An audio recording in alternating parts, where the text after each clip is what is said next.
Karibuni Gunners XG katika siku nyingine. Leo tunakuleteni taarifa mbalimbali zinazoihusu Arsenal. Tukio kuu katika siku ya leo ni derby dhidi ya Crystal Palace. Kwa hiyo ni derby ya 12 katika msimu huu na ya mwisho kabisa. Kukiwa kumesaliwa michezo 5 tu kabla ya ligi kumalizika, tuko ukingoni sana. Vile vile tunakuleteni taarifa zinazomhusu kinda wa Arsenal, Miles Lewis Kelly. Anatimiza dakika 2000 za mchezo kwa msimu huu, ukiwa ni msimu wake wa kwanza, ni debut season kwa Miles Lewis Kelly. Tutaangalia nini Kelly ameachieve so far. Vile vile tutaleta taarifa za matayarisho ya kikosi katika dabi hiyo tuliyozungumza ya siku ya leo, ambapo kuna majeruhi watatu. Wengi wenu mna hamu ya kujua hali zao: Bukayo Saka, Jorginho na Ricky Calafiori. Mbali ya hivyo, tuna taarifa zinazomhusu Gabi Martinelli kufikia milestone muhimu sana katika career yake kama mchezaji wa Arsenal. Kuwa pamoja na mimi mpaka mwisho. Jina langu ni Mani Mohamed. Kipindi ni taarifa zinazoihusu Arsenal. Moja kwa moja tunaanza na matayarisho ya mchezo wa leo dhidi ya Crystal Palace. Kama tulivyosema, ni derby ya 12 na ya mwisho katika msimu huu. Arsenal imeibuka kwa ni timu ambayo imezoa alama nyingi kuliko timu zote za London. That makes London red again. Kwa msimu wa 3 mfululizo, London ni nyekundu. Kwa msimu huu Arsenal imecheza derby 11 kabla ya leo. Kati ya hizo imeibuka na ushindi mara 7 kutoka suluhu 3 na kupoteza mchezo mmoja. Kwa hiyo imezoa jumla ya alama 24, ikiwa ni timu inayoongoza kwa alama nyingi katika derby za London. Inafuatiwa na Chelsea ambayo ina alama 22, lakini Chelsea imeshamaliza derby zake zote 12. Kwa hiyo iwapo Arsenal itaifunga Palace siku ya leo, maana yake itamaliza na alama 27. Kwa msimu wa 3 mfululizo, London is red. Timu inayoshikilia mkia katika tebu hiyo ya timu za London ni Tottenham Hotspur. Si kawaida Spurs kuwa ya mwisho, lakini msimu huu hawafanyi vizuri, japokuwa wanafanya vizuri kwenye mashindano ya Europa ambapo wamefikia hatua ya nusu finali, lakini wamekuwa na season ambayo ina mchanganyiko wa kufungwa mechi nyingi sana katika Premier League, huku ikiwa haifanyi vizuri kiujumla. Kwa hiyo ndio hali ya timu za London. Arsenal itaingia katika mchezo huo katika hali ambayo focus kubwa sio kushinda, bali kuhakikisha wachezaji wanatoka uwanjani unscratched, kwa sababu sasa hivi Arsenal ina focus zaidi kwenye Champions League nusu finali, kwa sababu ndio matumaini pekee ya kutoa kombe yapo huko. Hivyo basi ni vigumu sana kuitabiri lineup, kwa sababu Arteta atataka kubalance kwamba isiwe timu mbovu sana, lakini vile vile atahitaji kuwapumzisha key players.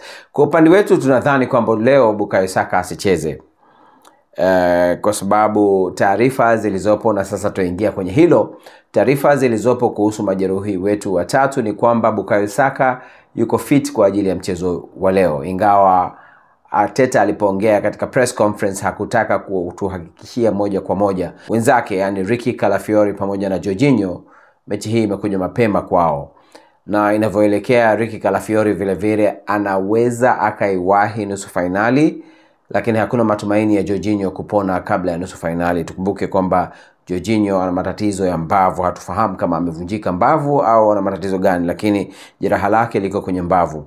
Kwa hiyo Jorginho anaonekana kuwa na jeraha kubwa, ambapo upo uwezekano hatacheza tena msimu huu. Tuliwahi kulizungumza hilo kwenye matokeo yaliyopita. Ukiondoa suala hilo la majeruhi, turudi kwenye lineup.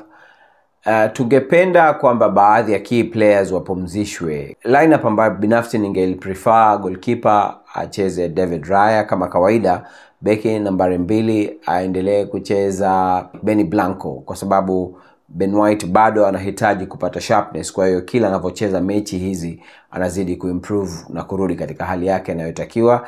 Beki wa kushoto ningefurahi zaidi kama angelicheza Zinchenko. Katikati Kivio na Saliba, hapo hatuwezi kubadilisha.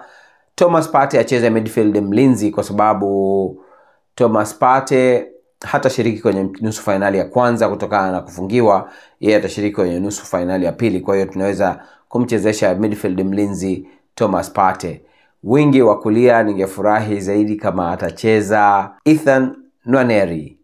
Kushoto it doesn't matter atacheza nani, whether Martinelli au Trossard, lakini zaidi ni Martinelli kwa sababu Trossard atacheza kati.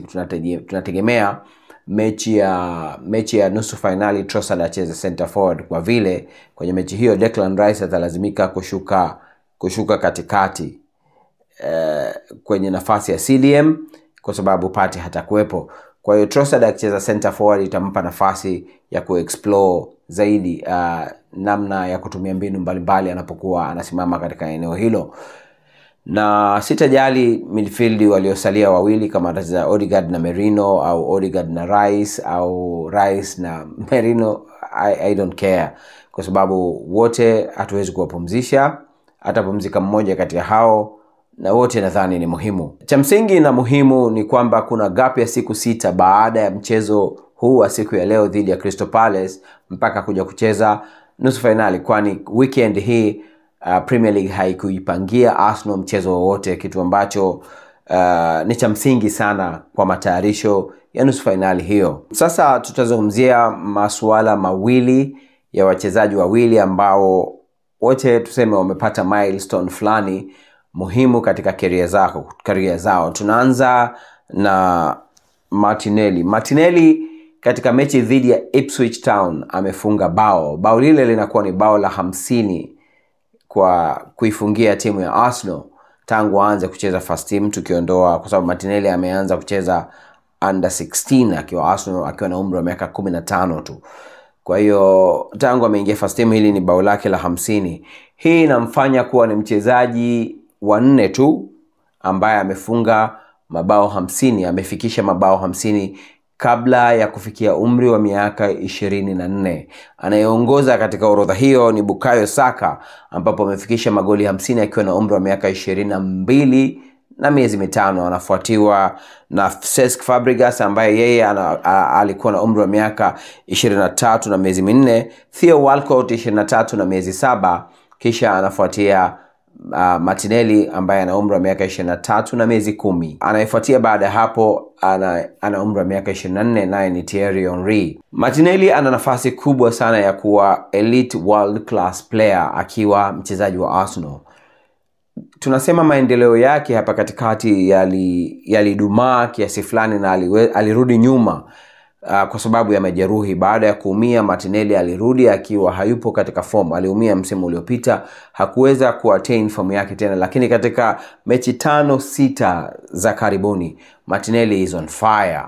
Goli alilofunga dhidi ya Madrid linaonyesha uwezo wa Martinelli. Martinelli ni mchezaji ambaye ni dribbler, ana pace sana, akiona kasoro moja ana dribble akiwa anaangalia chini, lakini katika mechi za karibuni amekuwa akinyanyua uso na kuangalia chini anapofanya dribbling. Hiyo nayo itaimarisha uwezo wake wa kumake decision anapokuwa katika kasi baada ya dribble, kama kupiga shuti, kutoa pasi, kupiga cross. Decision zake zitakuwa nzuri zaidi iwapo ataendelea kufanya scanning na dribbling wakati anakwenda katika kasi kubwa. Hili ni jambo jipya kwa Martinelli na limemfanya awe anafanya maamuzi bora zaidi. Tunaamini Martinelli bado ana nafasi ya kuimprove zaidi na kuwa mchezaji mzuri zaidi. Umri wake ni miaka 23 tu kama tulivyosema, kwa hiyo bado ana mengi ya kujifunza na kukomaa kimchezo na kuwa mchezaji ambaye atajiestablish kuwa moja kati ya wachezaji wakubwa wa Arsenal. Na mwisho tunamalizia na taarifa za Miles Lewis-Skelly. Miles Lewis-Skelly mechi ya Ipswich ametimiza dakika 2015 kuwa precise. Kati ya hizo amecheza Premier League dakika 1001. Ni umri wake ni miaka 18, lakini ameonyesha mchezo wa hali ya juu sana.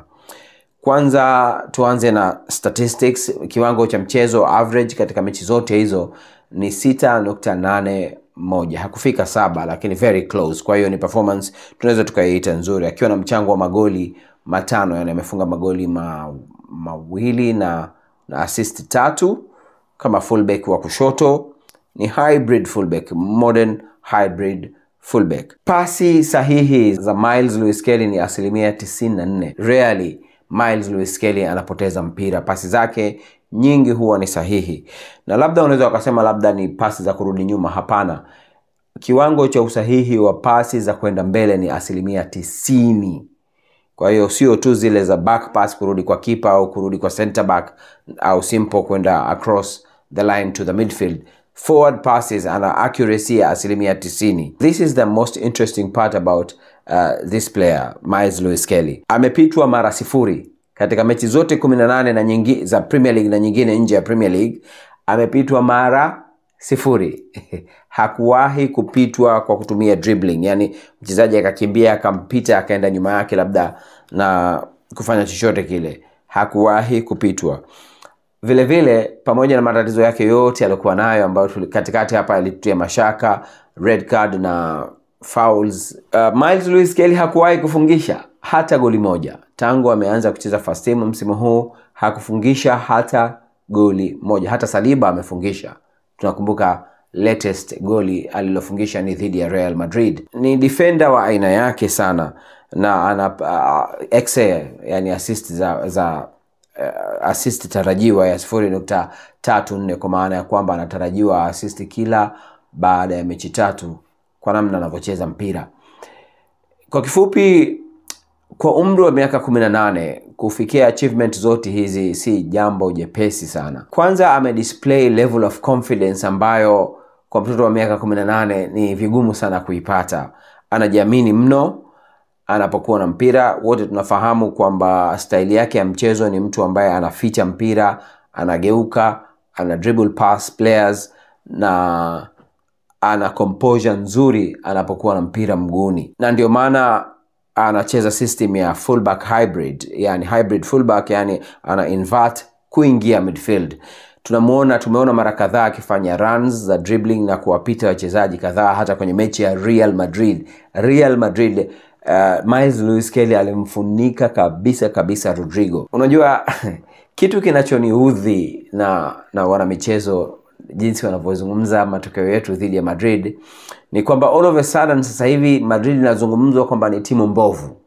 Si Madrid ile ambayo inatakiwa iwe iko kama inavyotakiwa iwe. Lakini tunazungumza Madrid ambayo front line ni Jude Bellingham, Kylian Mbappe, Rodrigo pamoja na Vini Jr.